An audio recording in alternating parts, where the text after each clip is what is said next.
नमस्कार मित्रों, अमारी चेनल में तमारुं स्वागत है। पाटण शहर सरस्वती नदी में गणेश विसर्जन माटे आवेला पाटण शहर वेराई चकला विस्तार में रहता प्रजापति परिवार 4 सभ्यों और अन्य परिवार 3 सभ्यों सहित कुल 7 लोग पानी में गरकाव थया होवानी घटना सर्जाई हती। तो सरस्वती नदी बेरेज में डूबेला 7 पैकी 4 लोगों मौत थया छे। ज्यारे तरवैयाओ द्वारा तरणने बचावी लेवामां आव्या हता तो त्यारबाद तेओने जनता होस्पिटल में खसेडवामां आव्या हता।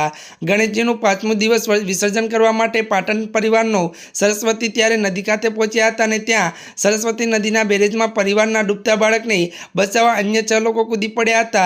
तो परिणामे साथे साथ परिवारजनो डूब्या हता। त्यारे वधु जणावी दीए के आ घटनामां 4 लोकोना मौत थया छे। तो आ घटनामां एक ज परिवारना माता, 2 पुत्र अने मामाने जीव गुमाव्यो छे। घटना विશે जाण थतां ज समग्र पाटणमां शोकमय वातावरण बनी गयुं छे। जी आ मित्रों, आजना माटे आटલું જ। અમારી ચેનલમાં નવા હોય तो અમારી ચેનल मित्रों तमे लाइक, शेर और सब्सक्राइब कर दीजो। धन्यवाद।